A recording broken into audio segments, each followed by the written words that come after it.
বাংলাদেশ শ্রমিক কল্যাণ ফেডারেশন কেন্দ্রীয় সংসদের কেন্দ্রীয় সভাপতি জননেতা হারুনুর রশিদ খান আজকের এই দ্বিবার্ষিক সম্মেলন অবর্ণাঢ্যলিতে উপস্থিত আছেন বাংলাদেশ শ্রমিক কল্যাণ ফেডারেশন কেন্দ্রীয় সংগঠনের সভাপতি বরিশাল অঞ্চলের সম্মানিত অঞ্চল পরিচালক বিশিষ্ট শ্রমিক নেতা জনাব কবির আহমেদ। আজকের এই দ্বিবার্ষিক সম্মেলনে উপস্থিত আছেন পটুয়াখালীর গণমানুষের নেতা জননেতা অ্যাডভোকেট নাজমুল হাসান। এ পর্যায়ে কথা বলার জন্য অনুরোধ করছি বাংলাদেশ শ্রমিক কল্যাণ ফেডারেশন পটুয়াখালী জেলার প্রধান উপদেষ্টা জননেতা অ্যাডভোকেট নাজমুল হাসান ভাইকে।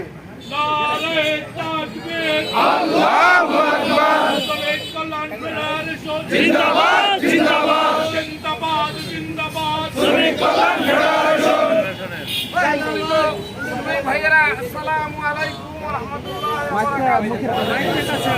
আমরা শ্রমিক কল্যাণ ফেডারেশন ইসলামী শ্রমনীতি দাবি করছি। আপনারা আমাদের সাথে একমত আছেন?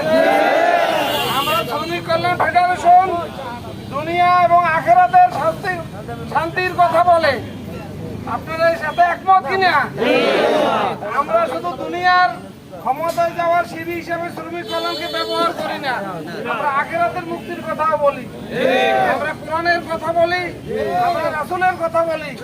আমি এই কারণে সব শ্রমিককে আবেদন করব তারা যেন এই শ্রমিক কল্যাণ ফেডারেশনে এসে দুনিয়ারও শান্তি প্রতিষ্ঠা করে এবং আখিরাতের মুক্তির ব্যবস্থাও করে। আজকের এই সম্মেলন সফল করার জন্য যারা বিভিন্ন উপজেলা থেকে এসেছেন তাদেরকে ধন্যবাদ জানিয়ে, এলাকাবাসীকে ধন্যবাদ জানিয়ে, কেন্দ্রীয় নেতৃবৃন্দকে ধন্যবাদ জানিয়ে আমি আমার কথা শেষ করছি। আসসালামু আলাইকুম ওয়া রাহমাতুল্লাহি ওয়া বারাকাতুহু। সংগ্রামী উপস্থিতি,